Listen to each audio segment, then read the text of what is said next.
So it's coming through. There we go, Lorenzo. Thank you. You got it? We can see it. Everyone else, All can right. y'all see it? All right. I was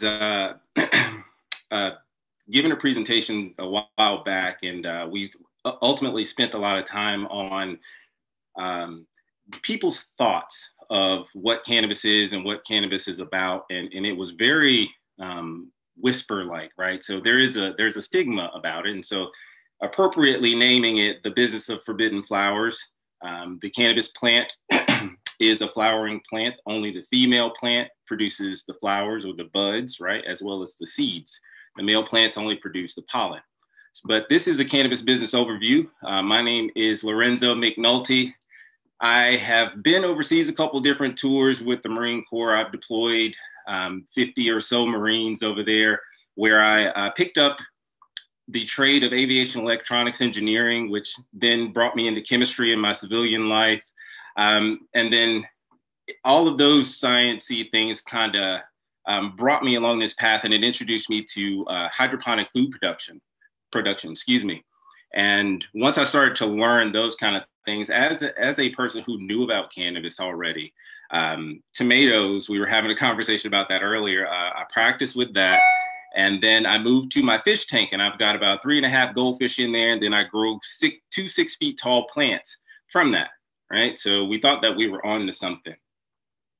That was before we started to learn this data that's in front of you right now. And that's about the revenues of the United States cannabis industry are expected to exceed $21 billion by 2021, right? So all of you that are listening to this right now have a goal, right? You want to be economically independent or financially free, or however you decide that you're going to stop trading time for money. That's why we're here, right? Cannabis is one of those rare opportunities for us to kind of all get in and get our minds wrapped around some of the viability, the true viability of access points into this industry, right? And I believe that 21 billion is grossly underestimated, and that's based on the fact that 87, excuse me, about 87% of the revenue in California came from underground sales, and that means the dark market of cannabis. You're going to find that I'm using the term cannabis as well instead of the term of marijuana, just because of its racist roots. And we are doing our part to reconstruct what people view and think about cannabis. So the industry really consists of 3 main essential segments so that you can bring a product to market.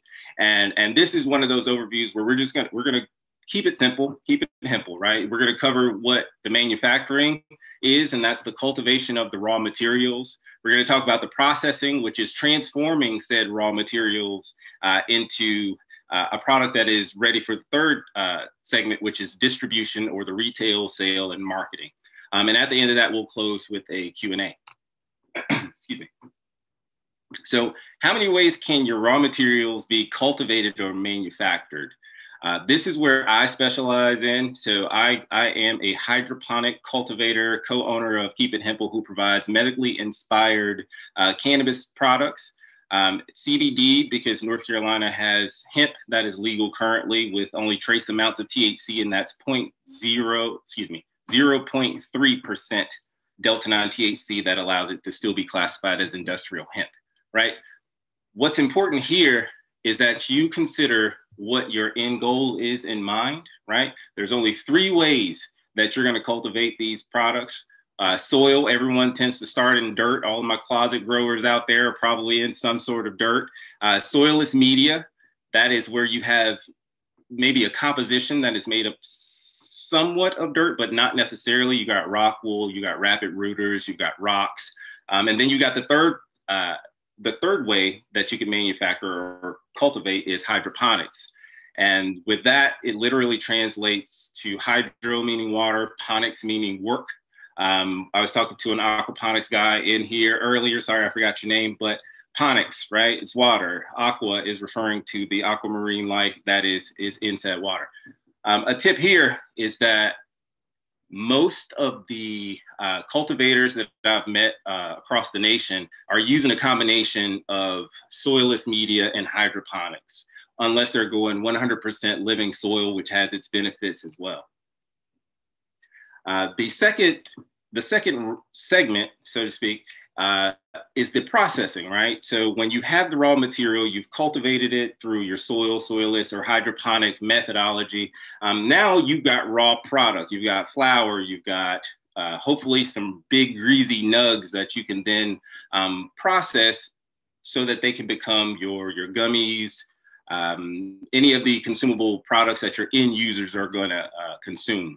The thing that you see here in your screen is what we call a supercritical CO2 machine. Keep in mind the 7 pressure dials that are on this, because we're going to talk a little bit about that moving forward. So examples of processing, we commonly call it extraction, right? We're extracting all of that medicinal value out of that plant. It's coming out in an oil fashion. And there's a couple of ways that are popular to do it. There's hundreds of ways you can do it. I mean, cannabis has been being extracted for thousands of years now, but these are the top 3. And therefore efficiency, right? We want the process that actually pulls the most or the highest concentration of cannabinoids out of the plant. The other one is quickness, right? We've got farmers out there that are growing on 13 acres, and you think they're putting about 1,000 to 1,500 plants per acre out there, right? So at the low end, you've got about 13,000 plants that you're going to need to pull oil or extract oil from. Supercritical is a good way to do that. And then the rosin press. And we use, as Keep It Hemple, we use cold alcohol, and it's a high purity food grade alcohol. So you could use isopropyl alcohol, but you really want to go with a food grade alcohol that grapeseed produces, or you can find it at 99% proof or something, or higher, just depending on what they mix it with nowadays. Cold alcohol, basically, we freeze the trichomes, we drop the temperature to a -40 degrees, and we shake all of the oil off of the buds. There's some amendments you can do there to make it a higher efficiency to do that. The next one is the supercritical CO2. We use, remember those 7 pressure valves from that previous picture? We use high pressure carbon under a high pressure vacuum system, and it basically crushes the bud and pulls all of the remaining liquids and fatty acids and that kind of thing off of it. One of the long, reliable, and purest ways is the last one here, which is rosin press. Rosin press is you're gonna smash all of the oil out of it, right? It's an extraction by a tremendous amount of pressure. So now that you've cultivated, right, and you have refined your products, you're going to be looking into the distribution and retail aspect of it here. You want to keep your end user in mind. That's just a best practice that has kind of helped Keep It Hemple and Cultivation Academy stay true to our end users, right? We've identified who our end users are, and we want to serve them to the best of our ability. But we keep that in mind from planting the seed or taking the clone of that plant, right? So here's where it actually begins to count. So all of those things that I'm talking about, I'm actually referencing you meat growers sometimes, and they pour nutrient on top of nutrient, and you get fat, big buds off of nutrients. But however, some of the ingredients of the nutrients that are out there on the market, if you don't know what you're looking for, the higher the concentration, the more carcinogenic, excuse me, am I saying that right? But the more cancer causing it tends to become, okay? So with us, we use a formulated nutrients of a company that's been around for 25 years. They specialize in hydroponic cultivation, and that allows us to dial in every single thing, because when we distribute, we know that our end user is going to have a weakened immune system. Again, Keep It Hemple's ideal client, but they are in post-cancer treatment, lupus, they have autism, and those kind of ailments that they're living with every day. So from a high level, your distribution point is where your end product meets your end user. And you're going to make a choice between B2B or B2C distribution at this point too. It's really good to keep that in mind. Are you going to be serving businesses? You're going to be a business to business, direct to business, or you're going to be a direct to consumer? You acting as the business selling or distributing to your consumers. Retail sales and distribution are kind of similar, right? The way that the chain tends to work from the top down, you have the manufacturer, you have the wholesaler, you have the wholesale distributor, then you have your jobbers who sell to the retail sales, who then sell to the consumers. I know that was a lot. But Tameka is recording this, so you can go back and get it. But retail sales, your product is about to meet its first point of sale system. This is important because the FDA and the drug enforcement agencies are about to get in all up in your business, right? So before your product is considered viable and able to be sold to the public, the FDA wants to make sure that you're labeling your product to make sure that you are misleading people to think that this product, this cannabis product specifically, is going to treat, cure, prevent any disease. And it doesn't. That's one of those things, especially for those of you who want to go into the retail selling of edibles and products of that nature, but any consumable product where a customer or an end user is ingesting, the Drug Enforcement Agency is going to be involved, and the Food and Drug Administration is going to be involved.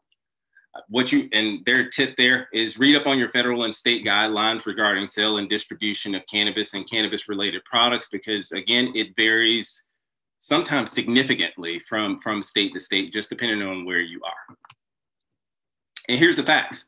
Legal cannabis industry supports about 243,000 full-time equivalent jobs as of January this year. I know 2020 feels like it's been about 20 years long, but that number grew by 33,000 over the past 12 months, which makes it the fastest growing industry in the United States. And that's a big deal because the United States creates an enormous amount of employment opportunity when you consider it on a global scale.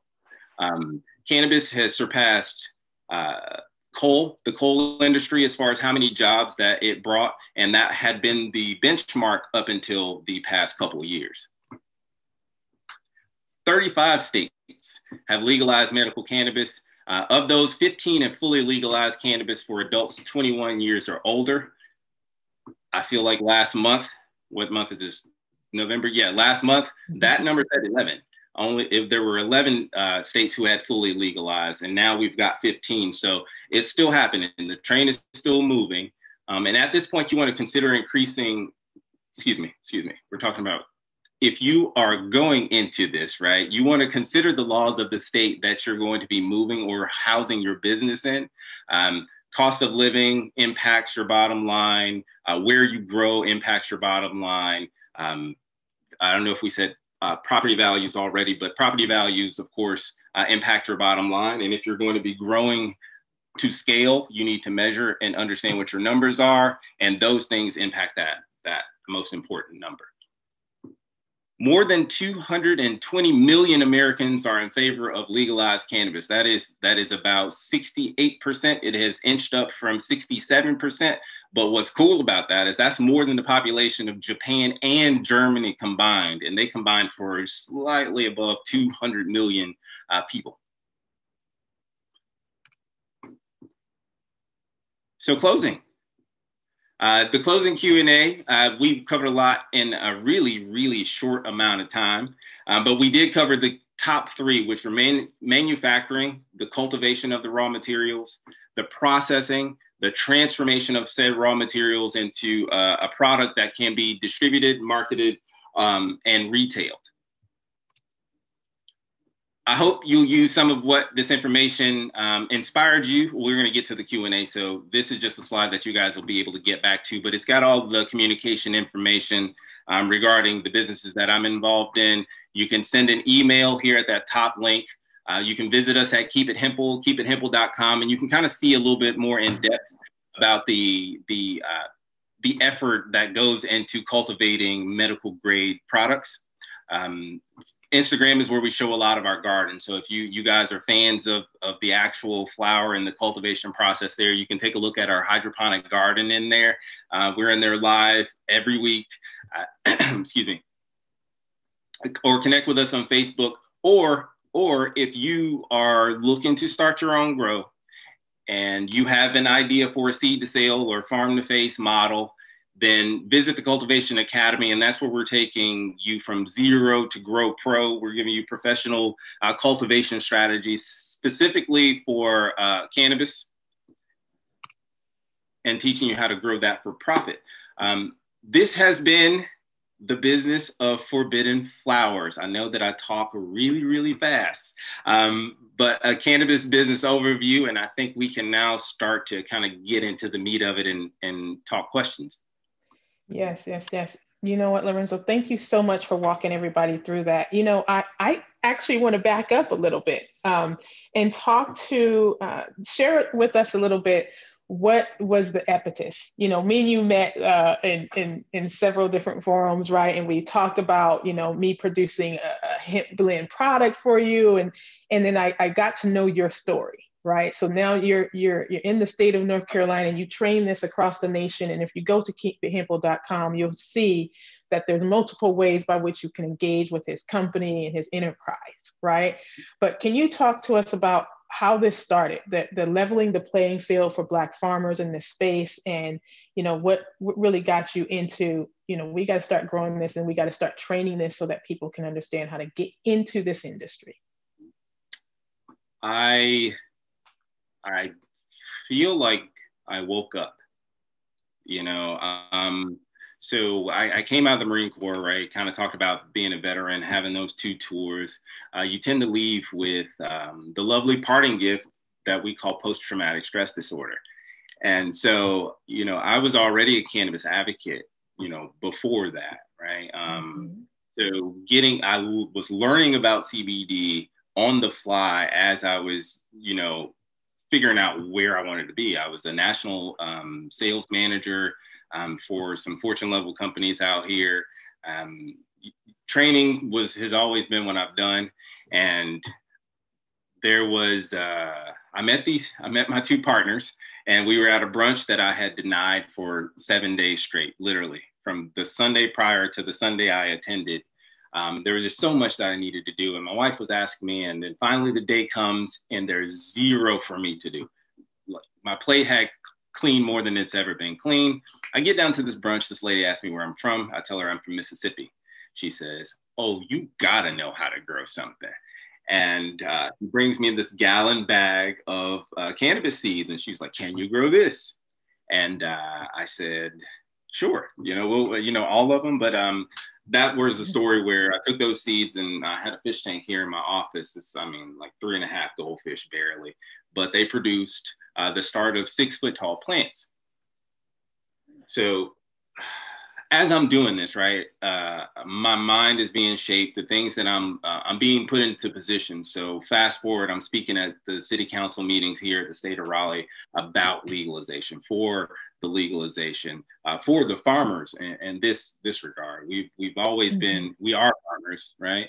So it was, I didn't just have the veteran community, but I had the farmer community, right? And then our first testimonial came from a lady in the cancer community. And then, you know, all of these communities started coming in, and I'm a people watcher. And I started to notice the gravitation of my people, you know, to me about what I was saying. And, you know, I'm like, you can't be waiting on me to be the one to educate you on this. And sometimes we are.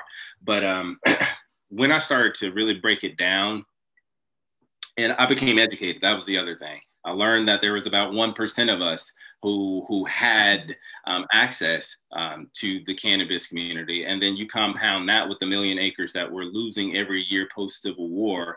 Then you look at the hurdles and the barriers that are being presented for Black farmers so that they cannot have access to, they'll say you can have access to it, but you got to hop hurdle after hurdle after hurdle after hurdle in order to get there, you know, and by the time you get there, you're exhausted, right?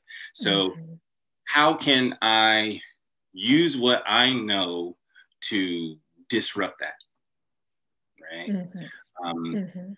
And I met a guy who was scamming me at the time, but he was actually dropping some very, very important jewels on me. And he was talking about the federal level. So we were growing already, but we wanted to grow bigger. We wanted to be just a larger, capable of sustaining more, helping more, reaching more people business. And he put me on to the the structure, right? I'll call it that. And so I was telling you, there's a manufacturer, there's a wholesaler, there is the wholesale distributor, and then it goes down the chain, right? So the retailer, reverse engineer, the retailer doesn't get it unless the manufacturer makes it, right? Tier one manufacturing. Let's talk about that. Right. Tier one manufacturing.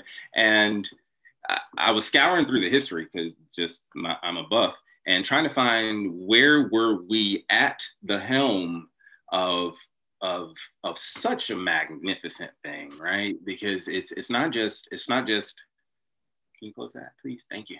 It's not just about, people look at cannabis, and I want to cannabis is a plant, but cannabis goes into biofuels. It's this hemp shirt that I've got on right now, right? That's sustainable clothing. You and I talked about those kind of things. We already know that it is surpassed the job market, job creations than anything we've ever seen. We're breaking history right now. And when I met a lady named Sophia, and Sophia owned a small little shop that was going through what small little shops go through. The margins are this big, but the need and, the things that you have to do require this much. And just from some sales history, just saying, okay, how do we increase your bottom line? How do we increase your margin? And there's only a couple things that you can do. You can increase the price of your already existing product. You can increase sales velocity, or you can add on. Right? You can add on. That's why when you go to a cell phone store, they're saying, hey, take this Bluetooth as well, take this car charger as well, right?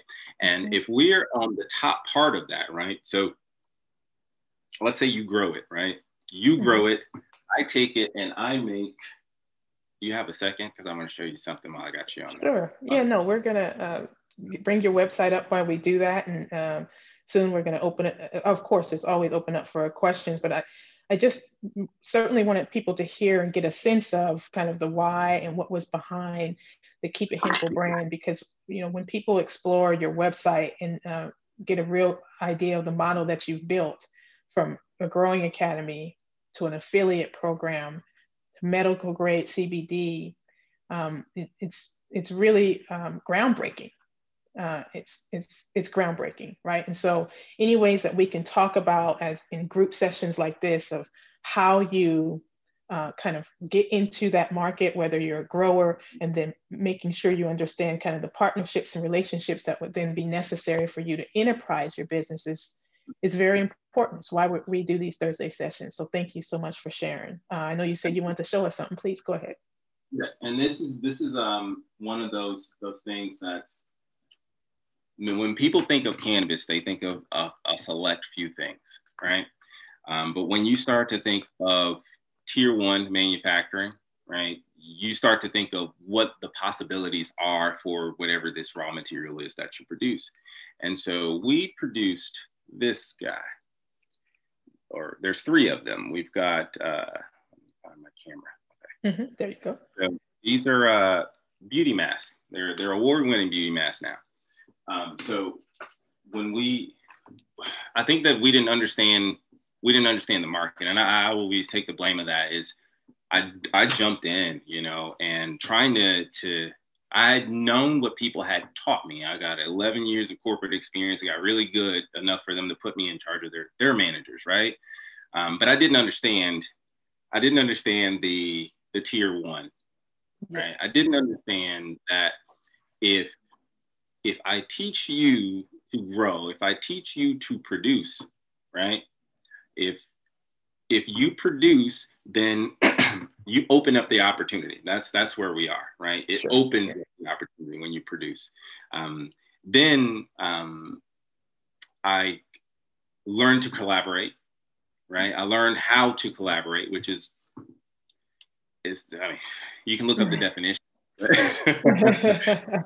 learned how to collaborate, and that's when I think I arrived at what you're trying to tease out of me right now is how do I replicate this, right?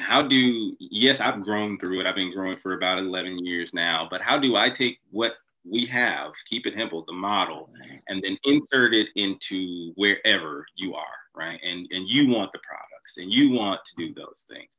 So what we found was, as long as we grew it, the product would sell itself.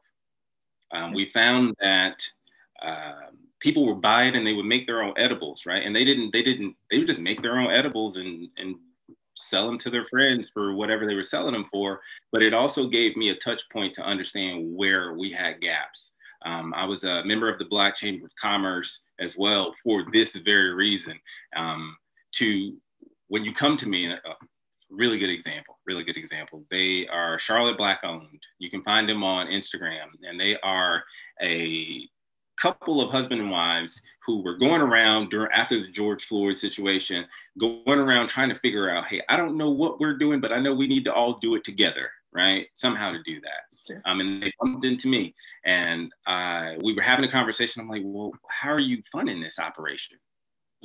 And that question was ringing because I keep asking that. It's like, okay, well, how do you make money from what you're doing? We're the only ones who aren't asking that question. We're not talking about the money. And long story short, they got in, they started doing just simple affiliate stuff, like simple marketing stuff, but it's commerce between them and the businesses that they're supporting, right? And so you're now in this, the dollar stays with you, then it goes to them, right? So that's at least one more ping that we can get. But their business blew up to 30,000 different viewers and followers on there, just from them understanding the commerce aspect of it. Can you give me a second? Sure. So thank you for explaining that. And I definitely want to open it up for questions. The first thing I wanted to do is just get everybody an opportunity to see your website, to see the different things you all offer. As you can see, he talked a bit about his brand, talked a bit about the affiliates and all, as well as his training program, right? So you've kind of just kept this thing going, but the goal is to get more of those who are interested in growing, and this is all of all ethnicities, but certainly of Black and Brown farmers who are interested in this space to understand the growing modalities, how to start, what they need to start, which is the purpose of the Cultivation Academy. I will pause there because me and you can certainly talk, but I certainly want to open it up to any questions. Is there any questions in the room for Lorenzo or for his products, programs, and services? Especially around the indoor grow space. I think that's phenomenal too. Certainly another sector that people don't consider is the indoor grow piece of this.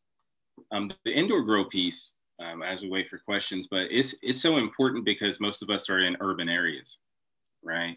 The high concentrations of us are in places where you can't put a greenhouse, so in our warehouse, we've got about 24-foot ceilings, but we can grow vertical. And with hydroponics, it allows you to grow in non-arable spaces. And what that basically means is when the dirt's too tough, the Carolina is really good for red clay dirt. But when the dirt's too tough, you don't have to worry about that because you can grow in solely water, nutrient-rich water. Got you. I love that. TJ, I see that you've raised your hand. Thank you for doing that. Please go ahead. Yeah. And so the brother's name is Lorenzo, right? Yes, sir. Yeah. So first of all, thank you for coming on. I've got a series of questions and I may need to get with you offline on a few of them, but I am curious to hear you talk a little bit about, you talked about discovering your end user. Mm-hmm. And so that's a lot easier in my mind's eye said than done. I think a lot of people look at this as I'm going to go in and I'm going to grow and I'm going to do and I'm going to do this. When you're talking about things like your beauty mask, the other product options that are potential verticals that you can go down in terms of hemp, you've got your medical grade THC or your medical grade CBD that you're developing. You've got pharmaceutical companies that you're looking at. You've got beauty stores that you're looking at. And somebody's got to, I'm curious to see how you went out or you guys went about developing who your customer base or identifying who your customer base would be. If that those are makes all sense. Great question. A little bit. So I'm going to answer in an area, and you let me know if that helps you out. How about that? Mm-hmm. That's fine. So you're right. You're right. Identifying who your end user is an ongoing process. It's an evolution. You know, when we first started, we weren't selling flour. We weren't selling the buds at all. We were selling oil. We were a medical oil company because the first testimonial that we had was regarding a lady with a tumor the size of an egg in her cheek that shrank over a course of 30 days to the size of a hazelnut, right? That she had lived with for 8 months. And so we knew that we were in that vein, and that's all that it was. So we knew the language of post-cancer treatments, right? You start to learn what leukocytes and those kind of things are, right? What the blood tests are actually showing you. And so when you learn that language, you can speak to different people. And what we found is it's not just cancer, it's the pain, right? Or it's not just lupus, it's the inability to digest food, right? And so we just consistently ask questions. How can we serve you better? How can we serve you better? And then we weren't afraid to fire customers. Fortunately, we were in a space where we didn't have to do that very often, but every business has them. We focused on making very, very, very clean product and displaying and putting it on display because we love transparency. We saw the market was going to a more open, we need access to what you're doing with our stuff before we put it in our mouth, and started to get into that vein. And so we started to see a collection of people. We got out to the lupus walks. They do, we were big sponsors of the National Lupus Foundation here, and just have conversations. So now I say that with 6 years of retail experience, right? Working for some technology companies here, customer facing, things like that. So, but you got to ask the questions. You're only going to know, customers aren't going to just come out and say, hey, I want this. You know, you think of the iPod and other people who brought revolutionary or disruptive products out. And one of the things that they've done is they're so in tune with who you are that you don't even know it yet, right? Like we thought the CD player was the thing, and then we didn't know we needed an iPod until Steve Jobs tied it to a lot of our emotional feelings and things of that nature. So the way that we expanded was that we had oil that was taking care of an internal, set of ailments. And then we realized what lupus actually taught us this is that the internal was expressing itself externally. So, now we got an oil and we didn't want to tell them to drip oil on their skin. So we had to come up with a topical way for them to apply the medicine to their challenge. And then the topicals, we met a lady with psoriasis that kind of ranged from like her clavicle all the way up to the side of her face.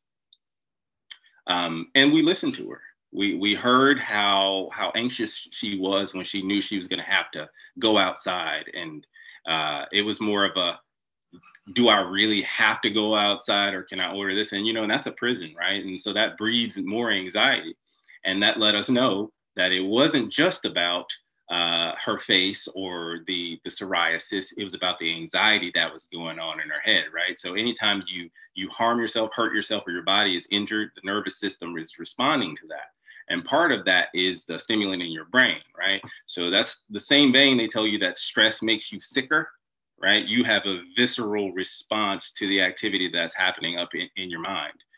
And using all of those things, that's why we have the products that we have. We haven't created a single product without talking to our community, surveys. And I think I'm speaking more into the marketing vein too. That's where you go out, you get the feedback, and people will tell you, we can't market to kids. However, we've got a community of autistic children whose parents, for 3 years have trusted us to provide these things. And even without that language, right, we didn't know that autism was going to be on our list, right? And then we met the mom. The mom gave us insight to how the autism is impacting her kid. And, 3 years later, he's been one of our biggest hardworking interns in our growth facility, right? And then that opened us up to a whole other set of opportunities and a whole other community that we can serve.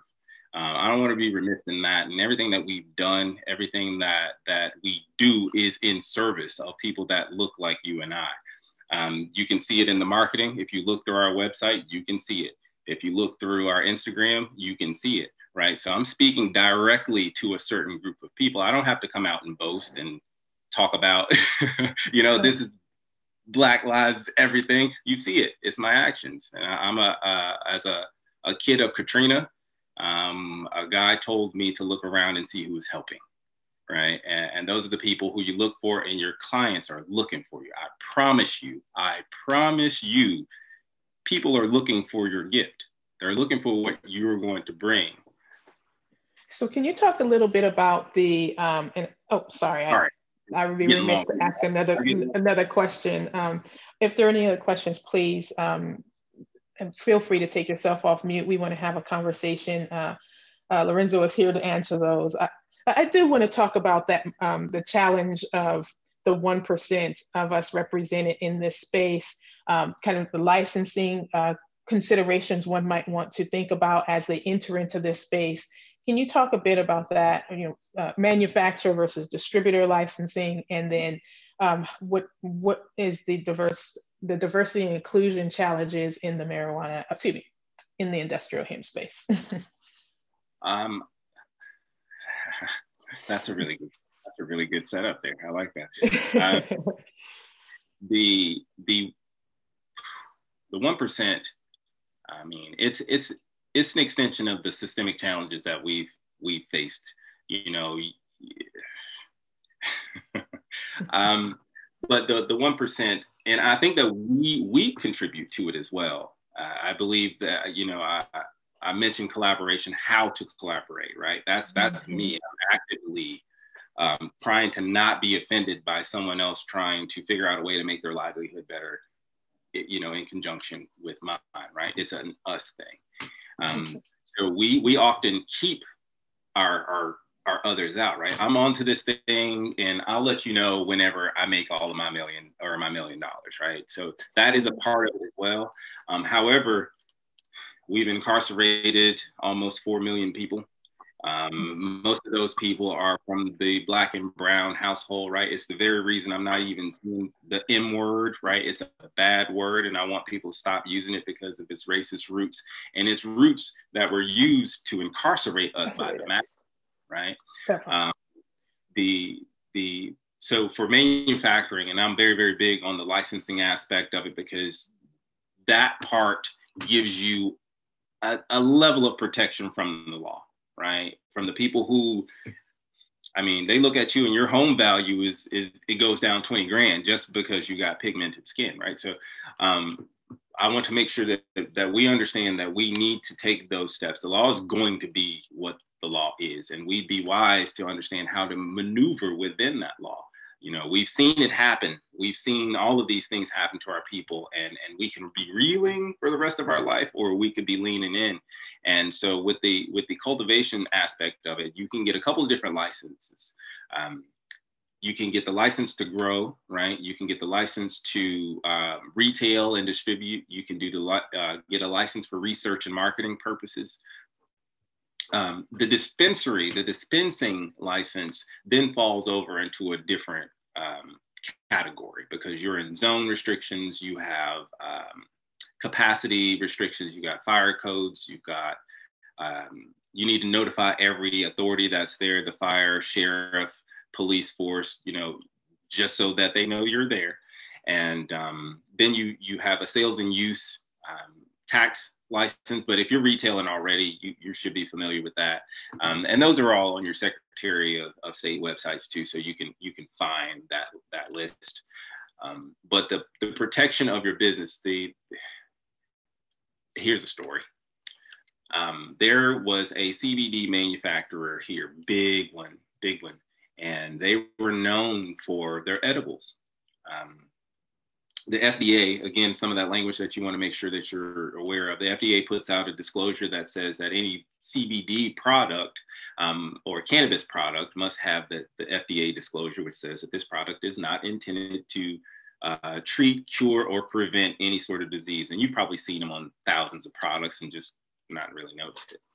But they're serious about it. So we were going into a relationship with these people at one point because we thought we were going to be in edibles, and then the North Carolina law shifted a little bit, and they came and they started confiscating registers. So they would show up at another thing. You have to register wherever you're growing the GPS coordinates for the Drug Enforcement Agency so that they can show up if they need to inspect. Anyway, so they showed up and they needed to inspect, and they found that these products were being made, that everybody loves. We all know them, but there's like pigs running around in their house kitchen, and if you are any sort of commercial food preparer or serving to the public at all, that's the quick way to get your kitchen shut down, having animals or live pets or something like that in there.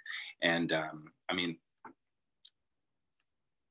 another story is the lady's telling people that it's curing cancers, it's shrinking tumors, it's all of these kind of things. Again, that's completely, we don't have the, I'm trying to find the right words for you guys. We don't have the appropriate documentation to back such claims, and I'm an advocate for it. Like, I love experimentation, chemistry.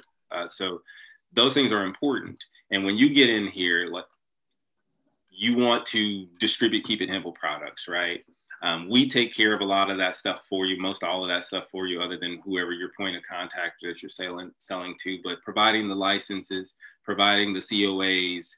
The COA is basically it's a lab report of what exists in that product, that end product that you're selling or taking to market.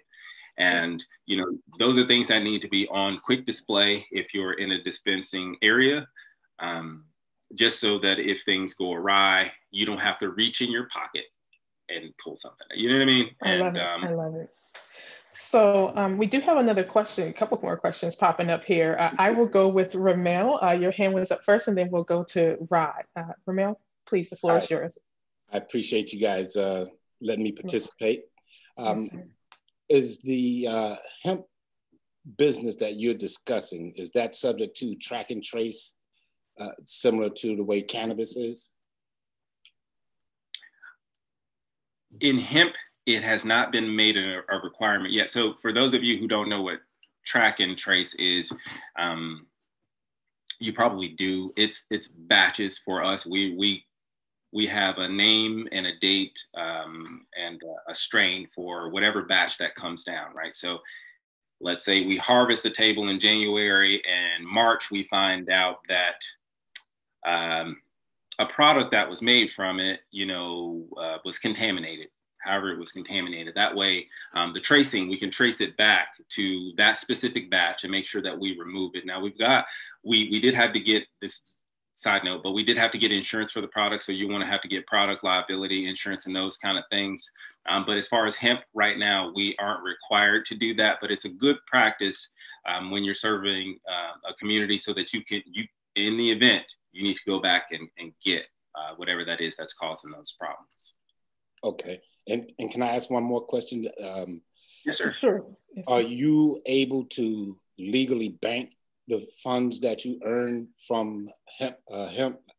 Because, even though in, 21 states now that has legalized marijuana, it's still federally not accepted. And like, you can't go to a major bank and deposit your capital. Correct.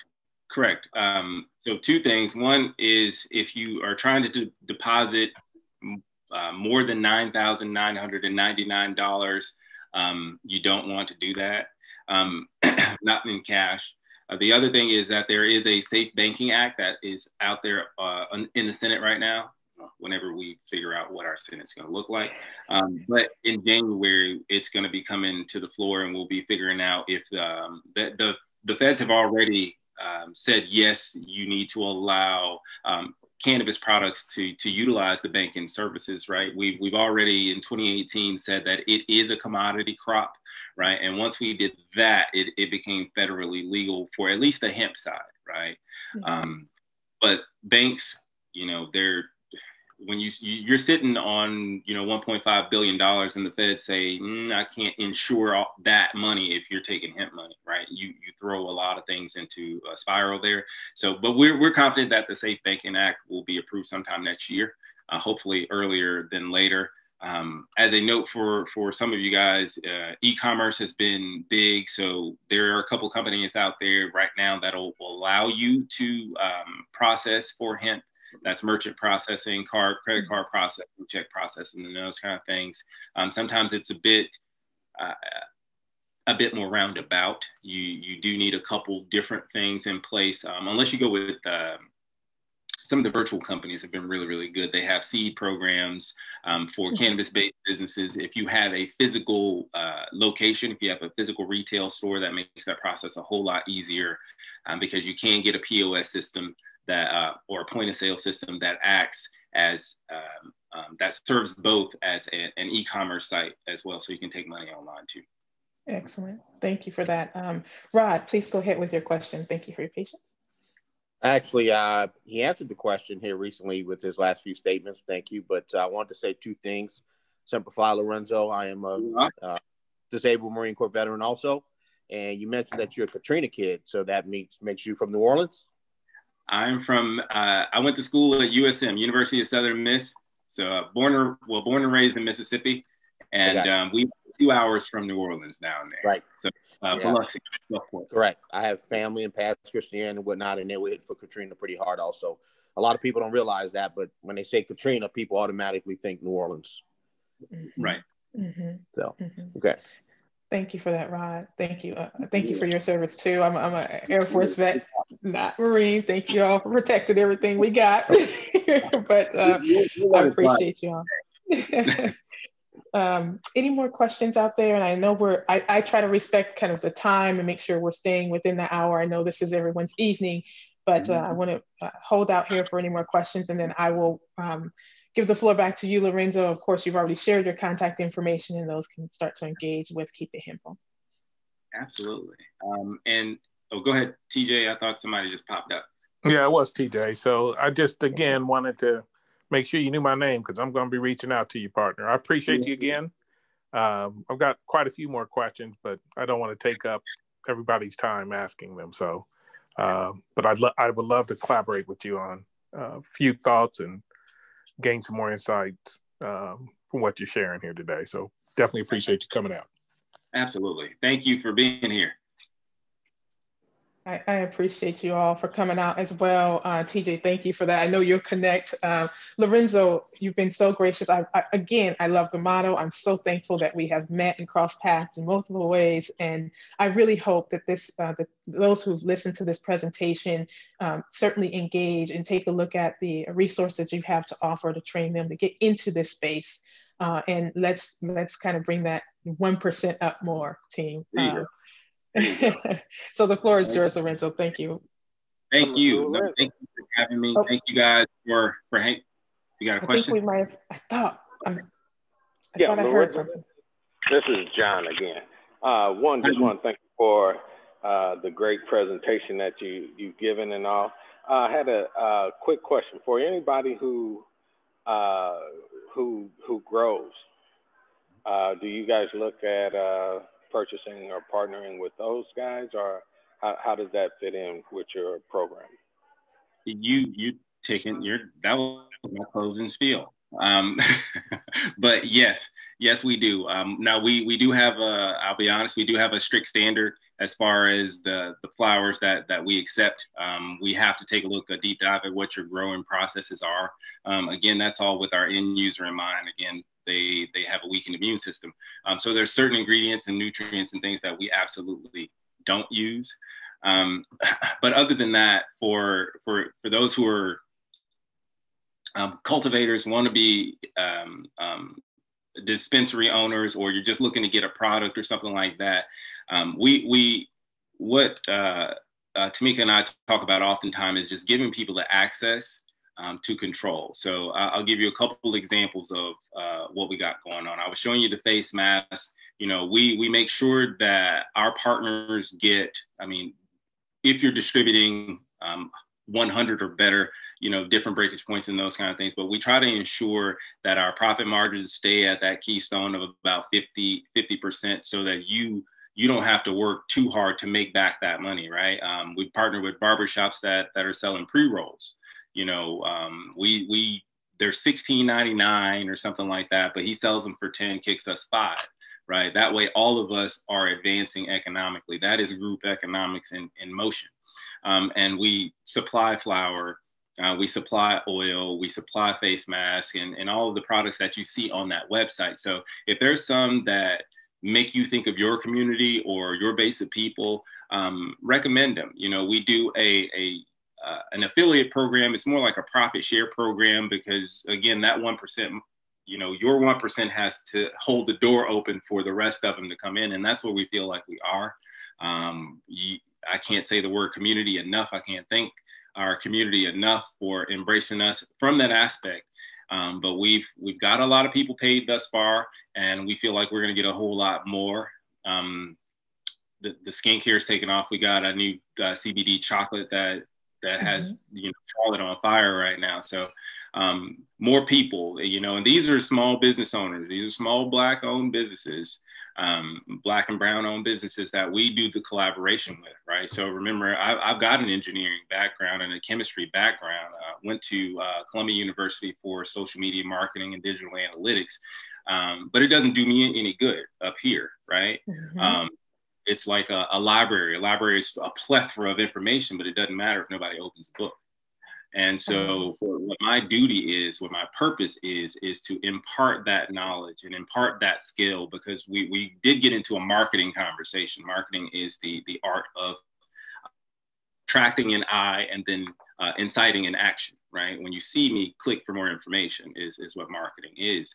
And because, again, that falls in my wheelhouse when we partner with these businesses such as Queen City Beauty Group, the Charlotte, the Underground Truffle, Bennett's Barbershop, and the host of the other guys that are around here in Charlotte.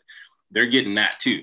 And, because I want you to succeed, because if you succeed, that means that we succeed.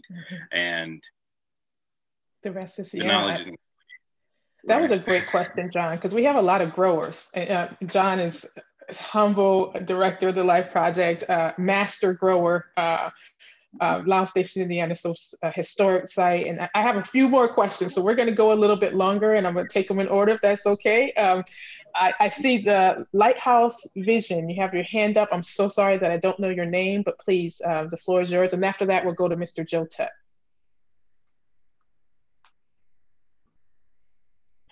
Are you there? Yes, sorry, I got muted for a second.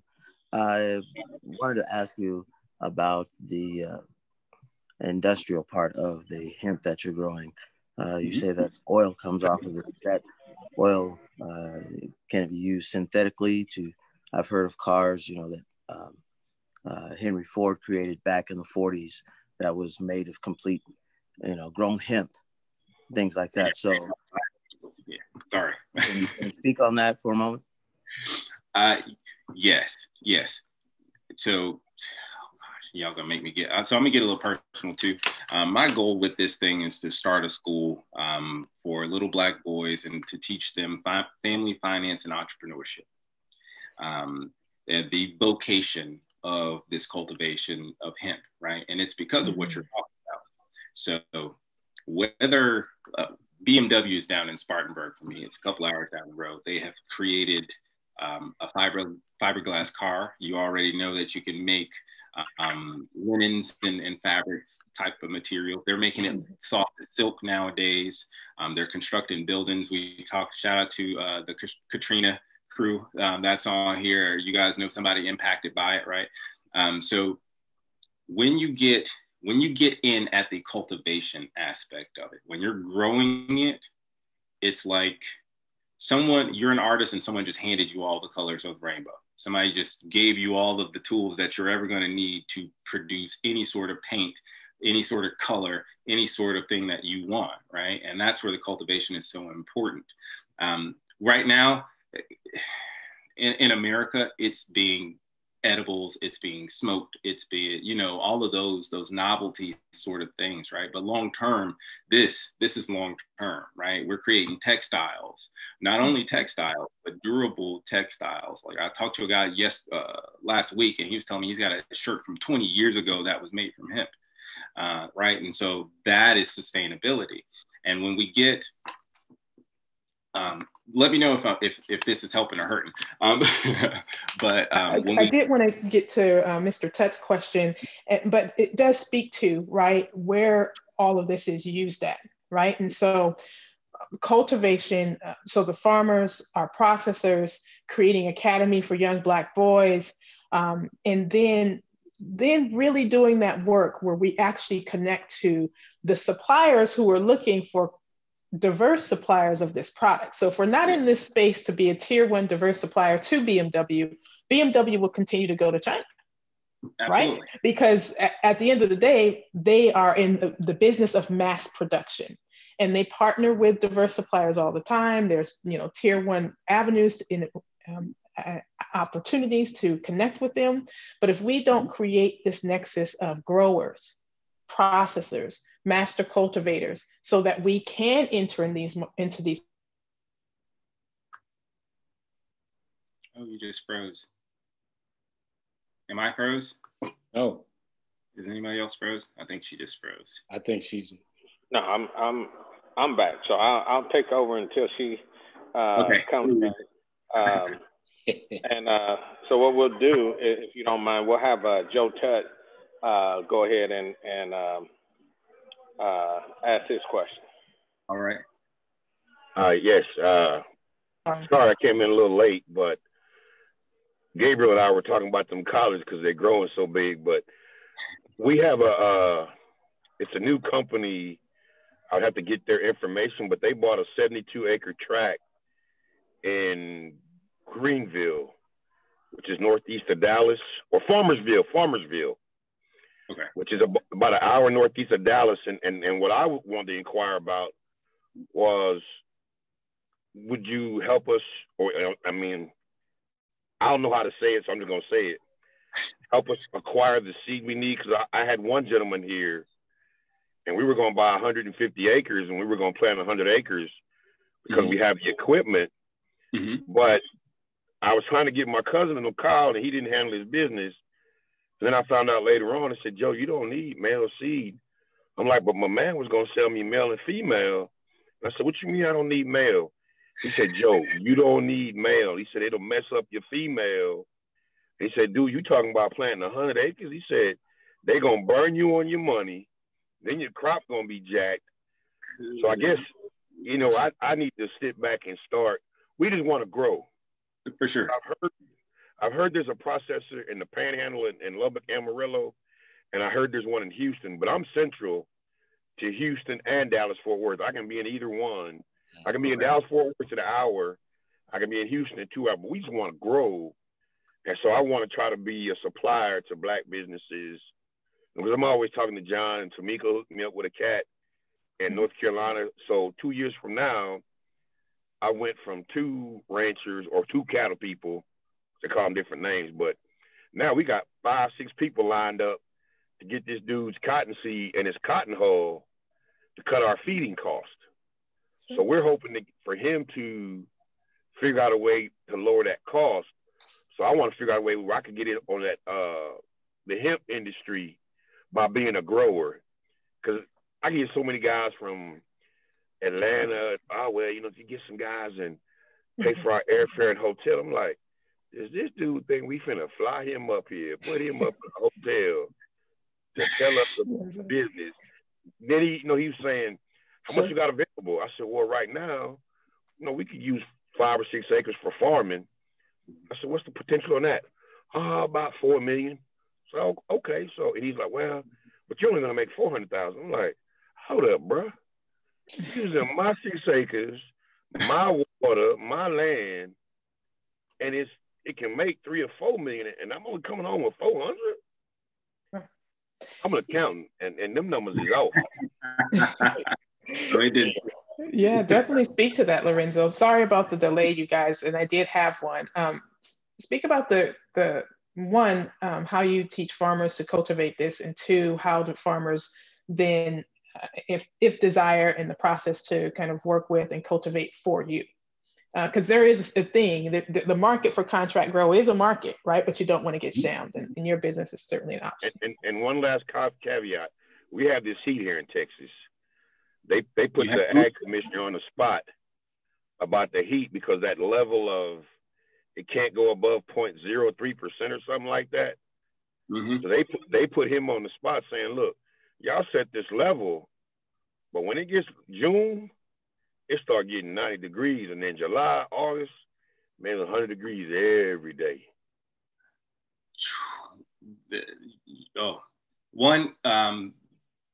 Wow. Yes, thank you for sharing that. And so, yes, I can help you with your seed sources.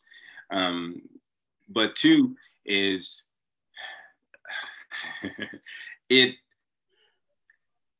you don't have, or if you have not grown this plant in mass before, I recommend, even with the equipment, you're a farmer, you know what you're doing, and you have not grown hemp before, I would stay within about 10. And that's only with the equipment that is going to assist you in getting it out of the field. One of my farmers has 16 acres, and he eclipsed the $100,000 mark in labor to manage throughout from April to October.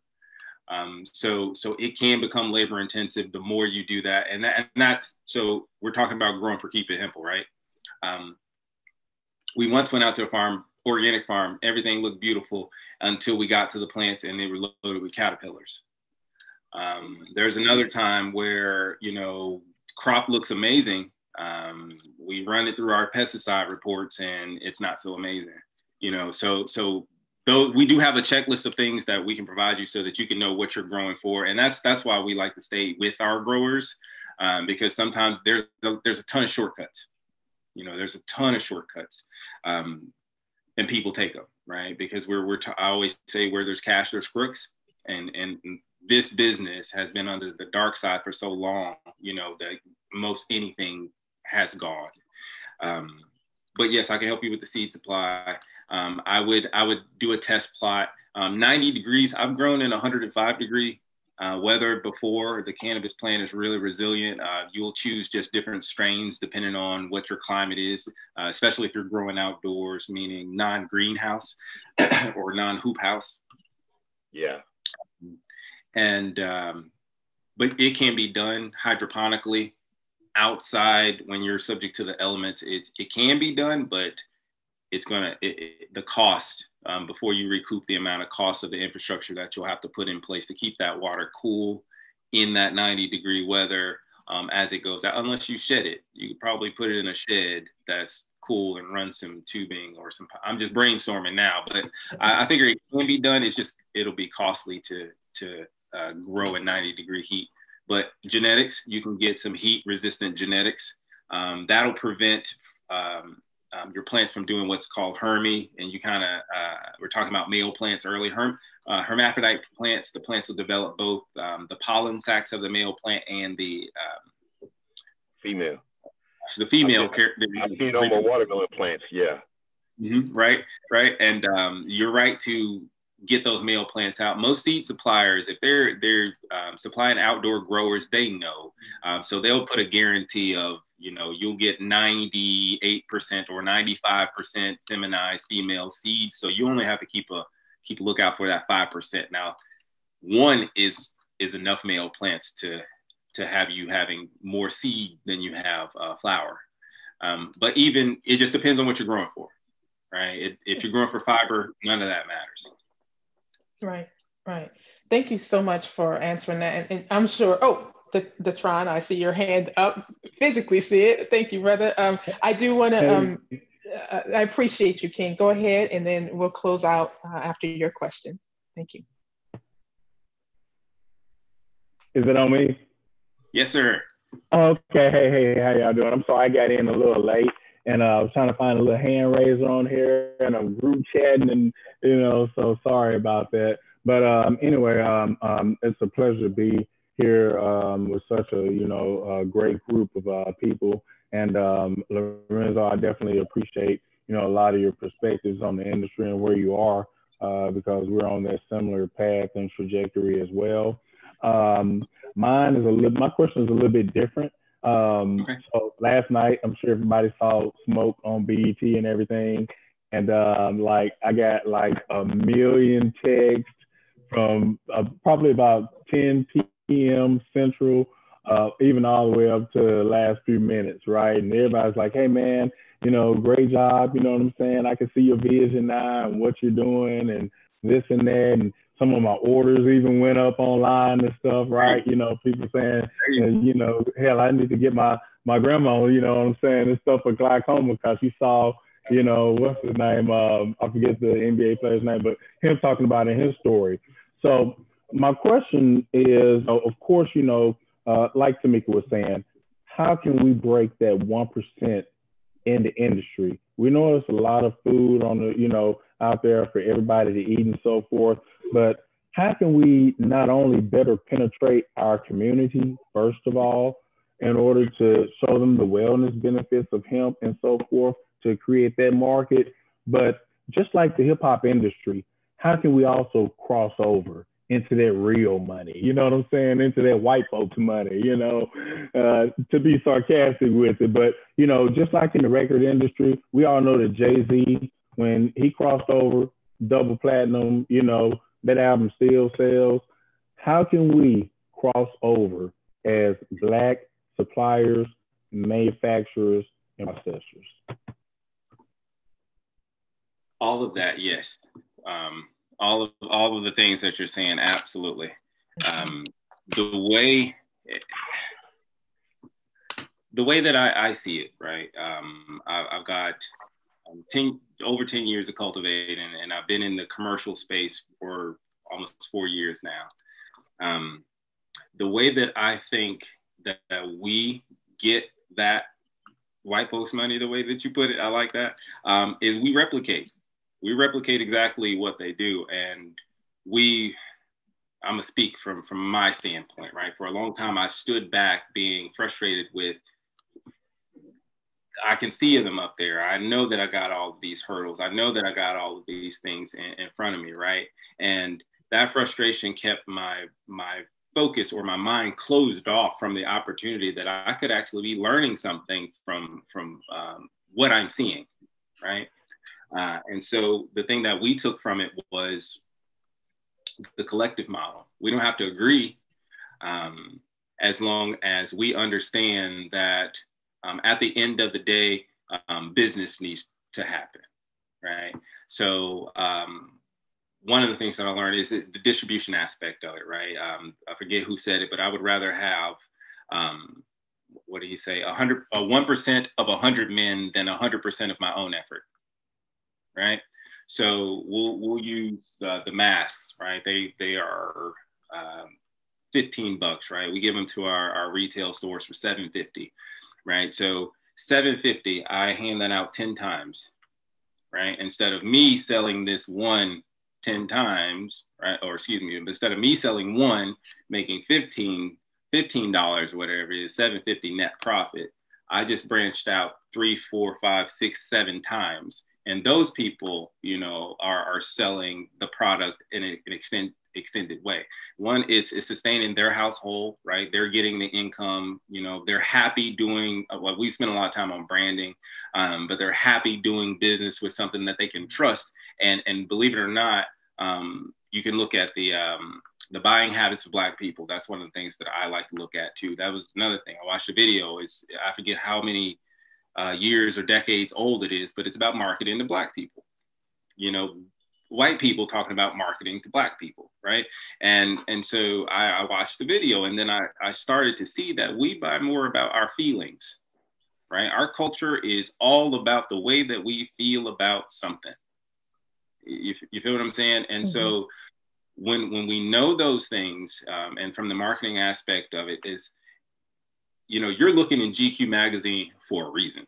You're looking at Forbes magazine for a reason. You're looking for something to close that curiosity loop for you, right? And so as to your point, we need to know, like, and trust each other, right? We need to I mean, me and my partners have knockdown dragouts. You know, we're still partners at the end of the day, and stuff still needs to get done at the end of the day. And that's one of the hurdles, right? It's like, it's easy to say somebody's difficult to work with and then walk away. You know what I'm saying? And leave the money on the table, leave the opportunity on the table, leave the relationship on the table, and the future that's entangled with whatever is going on over there, right? So we have to get stronger in that regard. I mean, we sit and watch, you know, I don't want to make it political, but you know, the political sides. We sit and watch these people tell us that they hate each other, but they're going to do some bipartisan work, right? Because it's the greater good, supposedly, of the country that's supposed to happen. I mean, they didn't like this recent president, and all of them got behind him to support him so that he could then be in the position to pull the strings and pull them back up. Right. You know? Great answer. I mean, great answer. I definitely want to be respectful of time, family. I know we could all be in this room and have this conversation together, because, you know, this is the purpose of our Thursday conversationals. And Lorenzo, can you please, if you don't mind, I know you have the ability to share your screen, but just one more time, it's keepithemple.com. And if you can, please just share that screen for the last time, and we will get this recording out to our teammates. And any other further questions, please do not hesitate to reach out to Lorenzo and his team. I have known him to be utmost a professional and super collaborator. I really appreciate your time. Thank you again. And if there's no further questions, I know there are, but we do have to end it. We're right at about hour 20.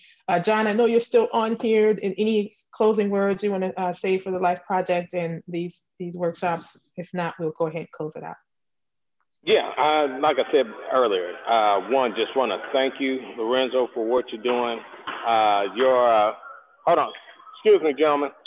Could you hold the ball for a moment? I'm on a call. If you know, if you could put your contact information in. I know we sent it out on the thing, but if you could add that into the chat for those who are on right now, who may want to get in contact with you, they can do so.